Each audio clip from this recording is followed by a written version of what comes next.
A trustworthy press is the immune system of democracy. In 2016, the immune system failed, and now it's incumbent upon, let's say, patriotic Americans to help people in the press industry rebuild that, to show that there is a reliable press, there's a trustworthy press. We need to reassert that, distinguishing it from press which may operate from different methods. So specifically, how are you going to do that? Well, I'm not going to do it. I don't really know anything. I've never written a deadline. You may know that writing to deadline is hard.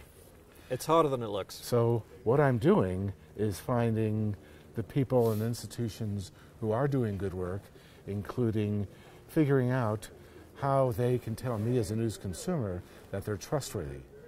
The Trust Project does that. In a sense, it's about a news outlet having a code of ethics, like don't make stuff up, and then correct things when mistakes are made, because they always are.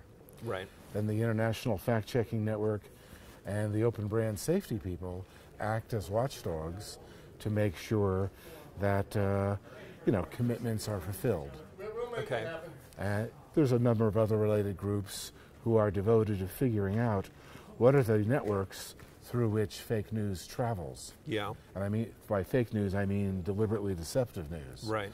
And There's these networks are different from trustworthy news. Correct.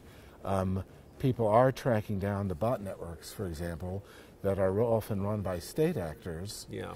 The state actors or their allies will invent something, and then state actors will often use their bot networks to propagate disinformation, and very successfully. Okay, so part of the solution is identifying the fact that fake news travels through different pathways than trustworthy news. Is that part of it? They will sometimes overlap, but the problem is that there are very broad, very populous networks of bots who are very good at spreading fake news at great speed. And at the peripheries of these bot networks are people, sometimes sock puppets, sometimes actual people who don't know how to distinguish fake news from real news. Yeah. So that's the other interesting thing about this project, is that, in my opinion, there is a large audience out there that doesn't really care about which news brands are trustworthy and which ones are not. It feels to me like a cultural change. Excuse me, that there is a population of people who kind of isn't that interested in actual facts or truth or science. They like hearing the news that they want to hear. They like hearing the news that they prefer. How do you change that, or how do you tackle that? Well, as a nerd, I have a certain fondness for logic and reason, which is totally dysfunctional. I can only hope, working with the social media platforms, that when a news item comes in from a trustworthy outlet, the social media platform will say that, hey, these guys pretty much always tell the truth, their stuff gets fact-checked, and you can feel comfortable passing this on, sharing it. Yeah.